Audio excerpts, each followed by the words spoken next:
Hello, everybody, and welcome to the Enchanting Lawyer podcast. And Happy New Year! This is our one of our first shows for the year, and we're going to start strong with some good content and good tips for better preparation for anything in life, anything you do this year. I am excited to have a very special guest here with me today, right here at the office with me. His name is Kestutis Rasimavicius, and he is a genetics scientist from the Sanger Institute and business entrepreneur with a very extensive experience in nutrigenomics, the study of relations between nutrition and genes, and currently is the CEO of Gene Gauge Labs, LLC. It's interesting that Kestutiss is also an athlete and a bodybuilder, and we'll talk about some of those things that people like him do to achieve their goals and make their life amazing. So Kestutiss, welcome to the show. I'm excited to have you here at the office.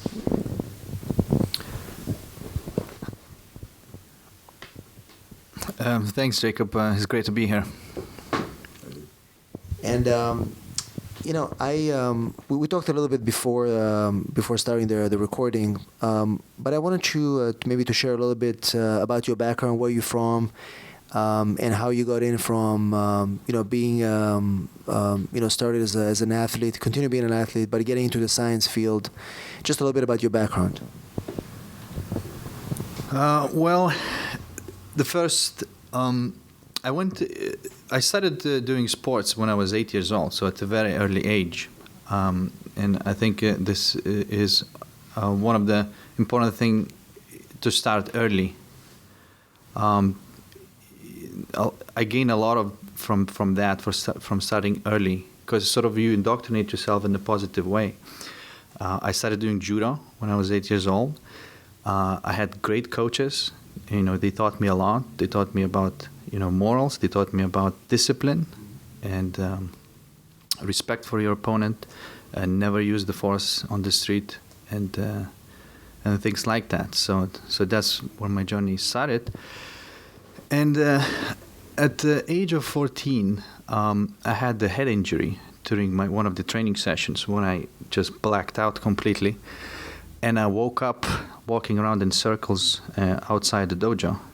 And I knew that something went wrong. So, and I could not remember, what I'm like. I know I was aware of myself, but I could not remember things. But everything sort of came back to me a little later, so I was fine in that sense. But I've been checked by the doctors, and they said that I shouldn't continue judo, which was very disappointing for me. But I really had this drive and passion for doing something physical. So I went and did some weights to keep myself in shape and not to go, crazy. And that's when I started lifting weights. And, one of the gym instructors said, why don't I compete? Because I had a great success. I trained for about 6 months, and the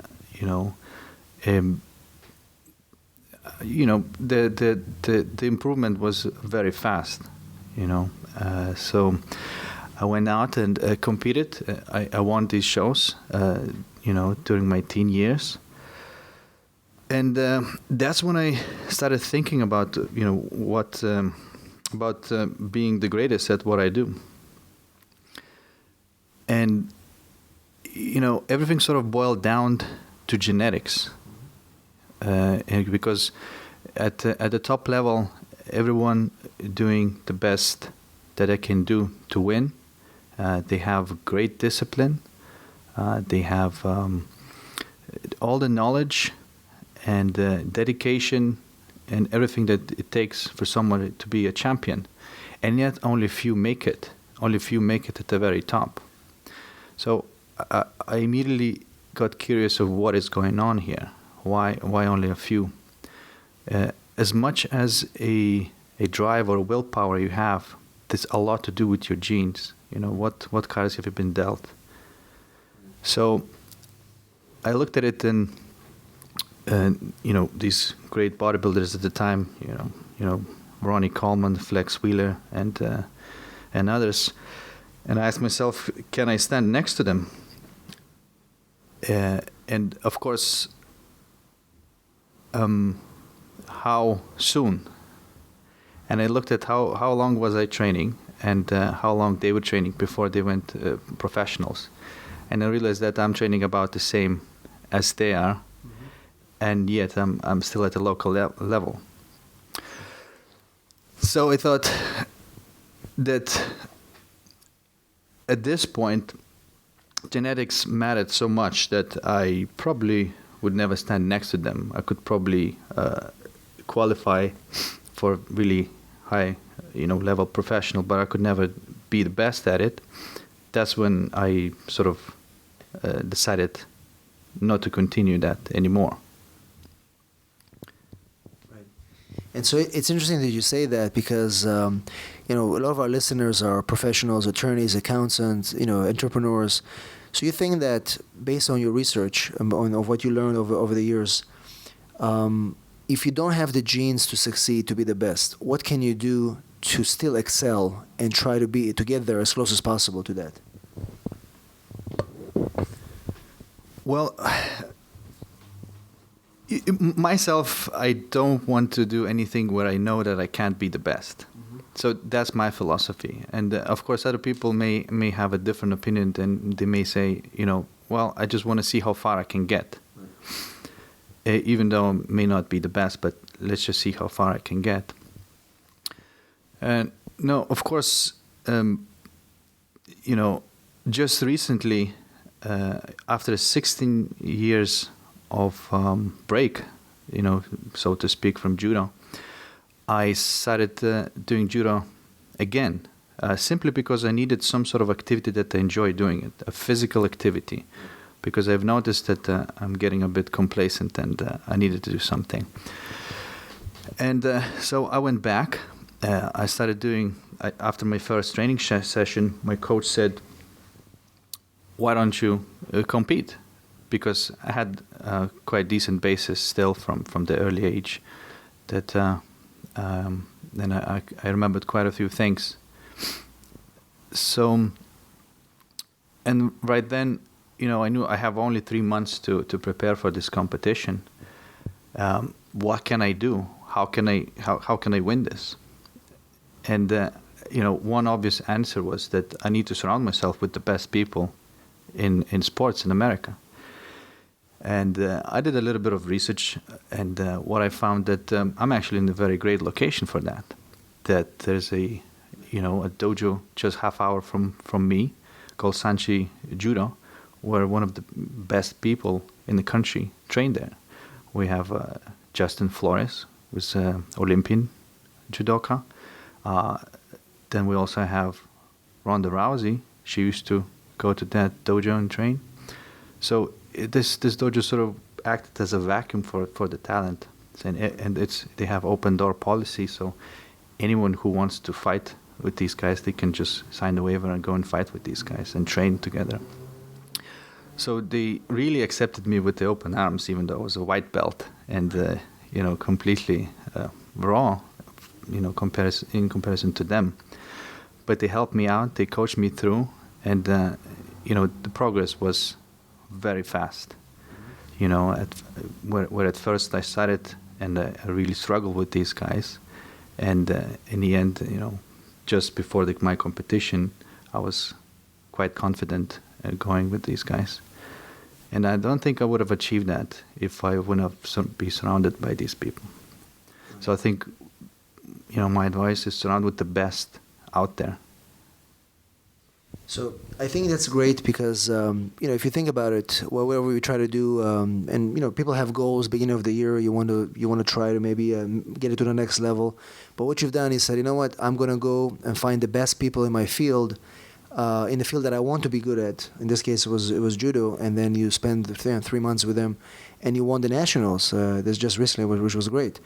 And I'm looking at in businesses like trying to be take your business to the next level. You find the right people who are doing what you want to be, and then kind of spend some time with them. Recently I heard that you and your company, you're developing some new technology or some new products for weight loss.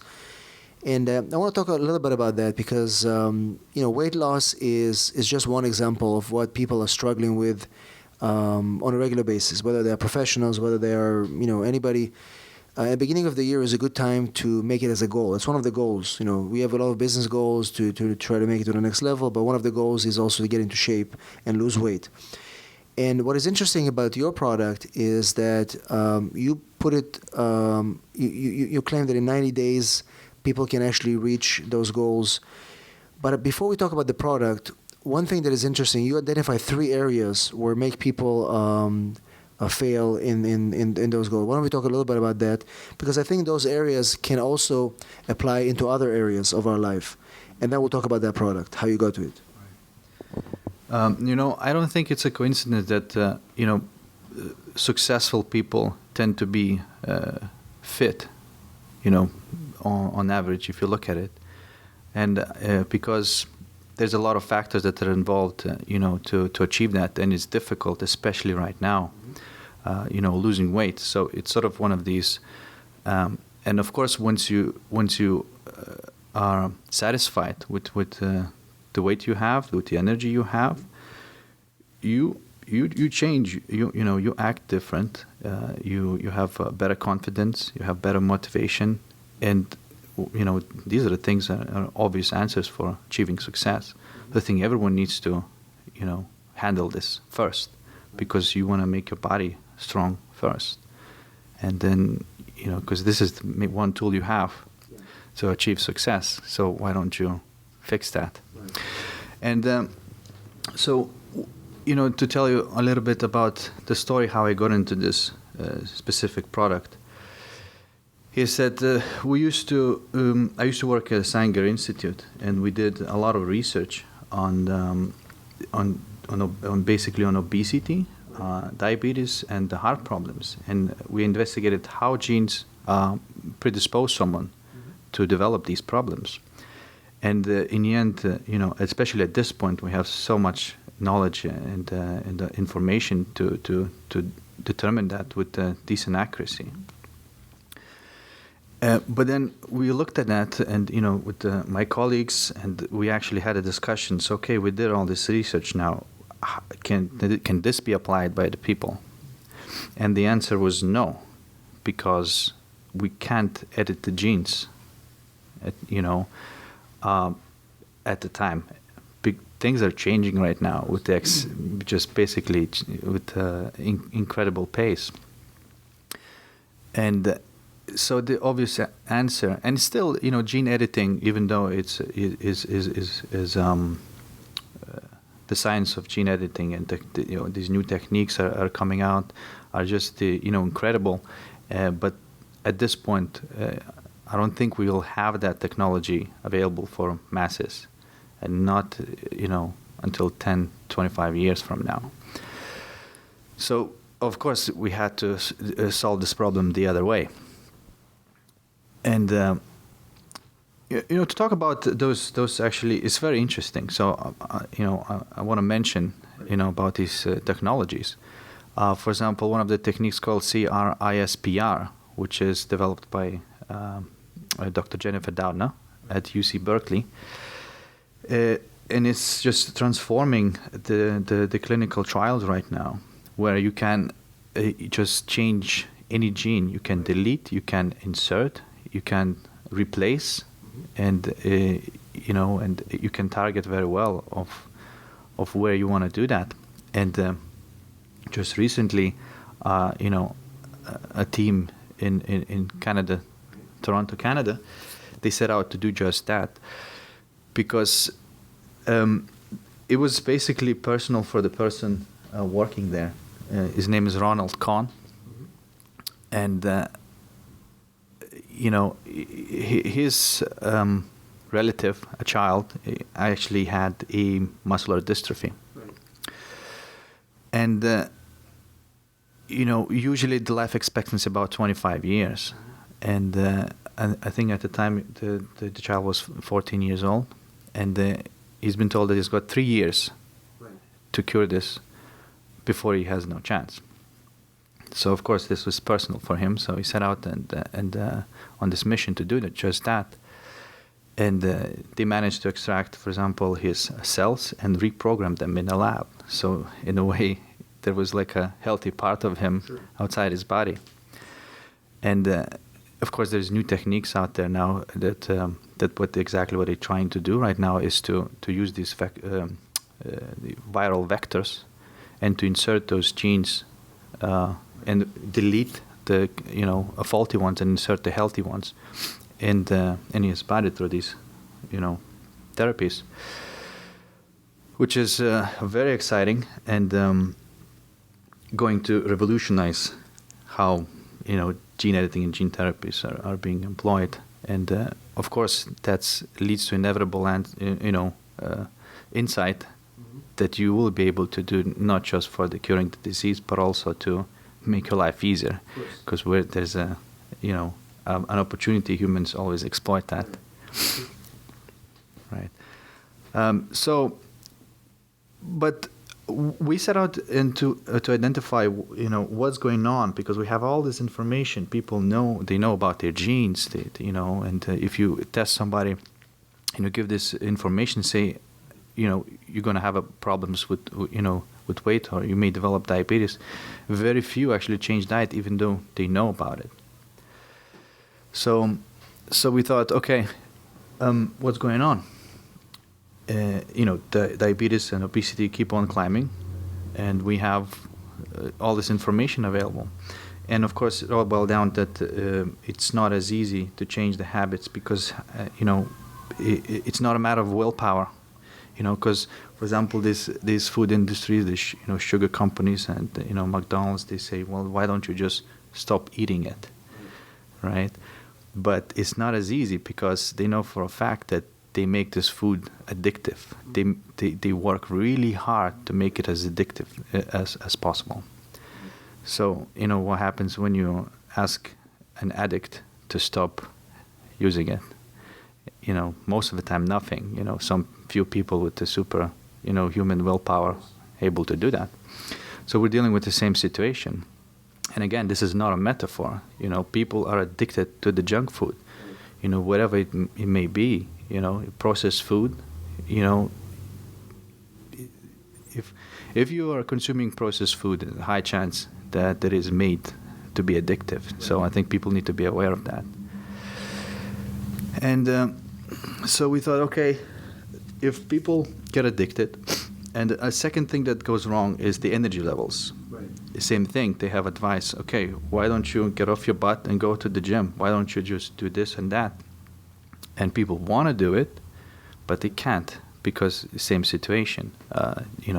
The food messed up their metabolism, and now they lack energy to start these habits that they really want to do. So that's the second thing we identified, and the third thing we identified was the mood and motivation. Mm-hmm. It just kills any sort of attempt of changing anything. So, of course, you can't go and change the food industry and ban these foods, because addicts will riot, so to speak. Right. So we have to figure something else out. And of course, pharmaceutical market is controlled by the big companies. So we realized that we can't go that way. And so what we got left was supplements, and natural herbs and extracts that are available out there.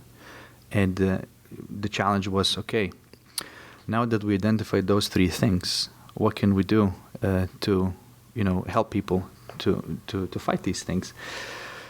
And obvious answer with the addiction to food was to block the appetite, and or at least suppress the appetite, and make people conscious of what they're gonna put in their body. When they go out shopping, a lot of times they go out shopping, hungry, so they buy all the junk and they stuff the fridge with that food.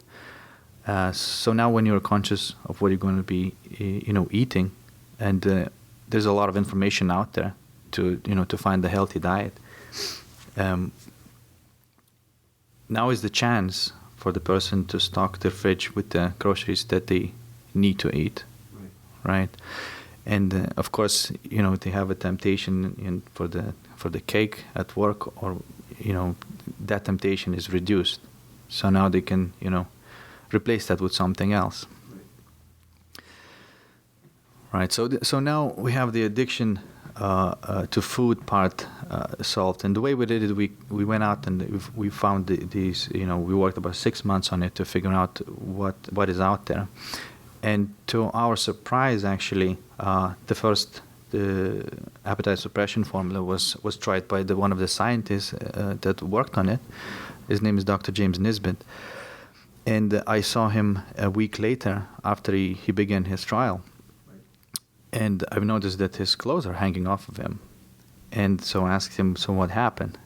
And he said, I can't eat. The thought of food makes me nauseous, he said. Wow. And we knew that we were onto something, and I was actually blown away that a herbal extract can't do that. Mm-hmm. And of course, people are different. So, he must have been very sensitive to that. Right. So we tailored it down. We made it so it suppresses the appetite and it doesn't block completely. And so we had one challenge resolved.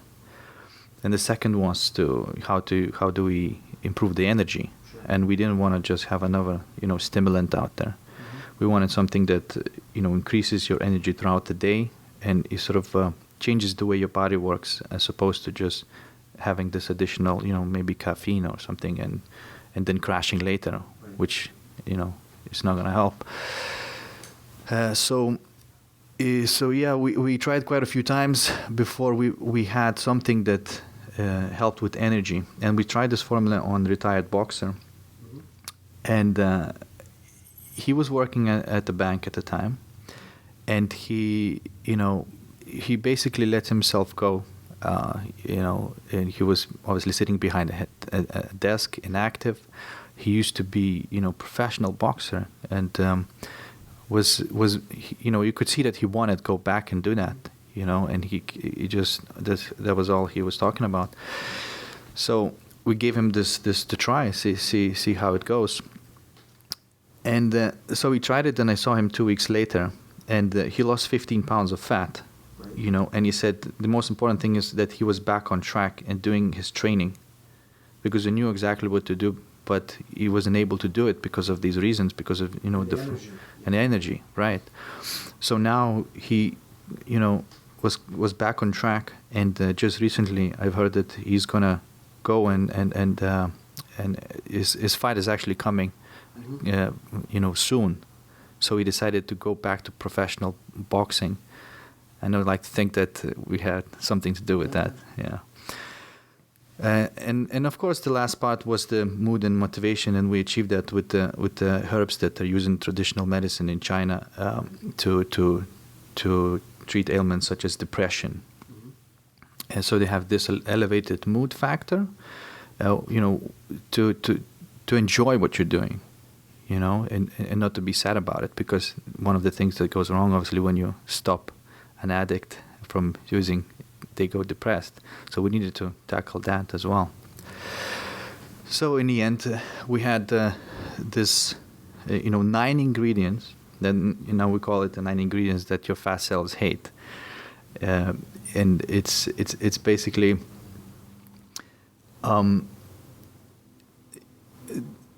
once we had this complete formula, we knew that we needed to put that product out there, mm-hmm. and we knew that it's going to help people. And again, this product is not make people depend on it. Right. We want people in 90 days, after 90 days of use, have new habits in place. And see, that's another thing I mentioned before about me going back to judo, was that everyone needs to have some sort of activity, some sort of sports activity that they do. I recommend try them all. Right. Whether it's cycling, climbing, hiking, whatever it may be. Each person needs to find that. What is something that they enjoy doing it. And now that you don't have an excuse of not having an energy, and your diet is taken care of, now you can do those things and make them a habit. If you make new foods a habit, make these new activities a habit, you will not need to rely on anything. These habits actually going to have their own gravity, and they're going to pull you doing these things, because you're going to feel bad not doing those things. So that's one of our goals, is to transform people's lives in that way, and just that give a little bit of leverage and a fighting chance of doing that. So that's what we identified and we set out to do. Yeah. And Kestutiss, as I was listening to this amazing story that you shared, like just the process of creating this product, the fact that it's something that you don't have to depend on, but it just gives you a few months just to get back into routine. I mean, habit is really the key here. I did a show about habits just last year as the year started. I was talking about my morning routine, when I get up in the morning and what I do for the first 15 minutes. And I think, people that are trying to start the year right and they don't have a focus, like a goal, like you said, it can be sports, it can be, sports obviously helps, because then you know, even if it's walking, you start doing 30 minutes walking every day. It doesn't have to be something crazy, but it definitely helps us to be more less stressed, be more focused, and try to be more confident, because this is a very stressful job, being a lawyer or whatever, we work with clients. So I think this is great. What I'm going to do is we'll put a link in the show notes if somebody wants to try this innovative product. It's going to be at slimexy.com, and anybody who puts their email address can get it for free to check it out. But for me, the most interesting thing was the state of mind, that knowing that people are the issues are coming from mood, coming from what they eat. And of course, the energy levels. How do we increase our energy levels? It's not another Red Bull. It's not another something chemical. It's about having good habits and being focused. So this is perfect. So Kestutiss, as we come to the end of our episode, if you could share one thing for somebody who, piece of advice based on your athletic experience, but also combined with scientific. If somebody right now are challenged to meet their goals, and they want one or two pieces of advice, what would you recommend? Whether it's something they can start doing right away, or the way they should be thinking about their life? Well, I think first you need to make this as inevitable as possible. And what I mean by that is, for example, get accountability buddy or someone who you respect that could check on you, whether you did these few steps, that it takes to achieve that goal. That's, really, really important thing is, I committed to Mike Koenigs to do the show. And I, right before I got sort of afraid, to be honest. I said, maybe I don't have what it takes doing that. Sure. And we tried to cancel it. But his team said, no, you have to do it. So, he made me accountable for that. Right. So I think this is very important. And of course, I could not say no. Sure. And I had to write my script a day before the show. Sure. So the accountability is very important. Another thing people can do is to make it inevitable, is to have a financial bet on yourself. How much money would you put down to achieve this goal, right? And if you don't, make your accountability buddy to cash that check, or put it into like political party that you hate or something like that. So that would be a stick situation, and of course the reward would be that you get to keep your money, right? So that's another thing that I think someone can do, to achieve their goals, and surround yourself with the best people, as I mentioned before. Very, very important.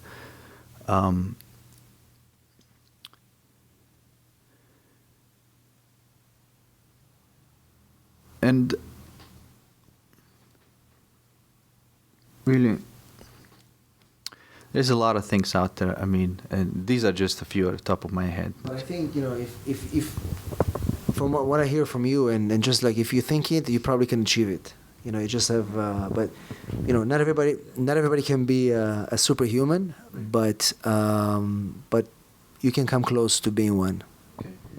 So another thing that I think should do is to visualize your goals. Write down that goal, on somewhere where you can see, before you go to bed at night, and wake up in the morning, and look at that goal. Maybe print out a few visual, photos that represents that goal. And close your eyes and think about the perfect situation of what it should be like. And do this every morning. And through the repetition, it's going to be burnt into your subconscious. And, even science right now can't really explain what's going on, but there's just so many occurrences where people are doing that and they somehow magically manage to achieve those goals. And, then you hear these crazy stories about these people. But they implanted that in their head to make it inevitable. Your decision changes. Everything changes once you do that. Yeah. Perfect. All right. Thank you so much, Kestutiss, for coming to the office and we're doing the show with us. And we'll put links to the website and more information about this. Thank you for listening, and I wish you an amazing week, and we'll see you on our next episode. This is Jacob signing off from San Diego.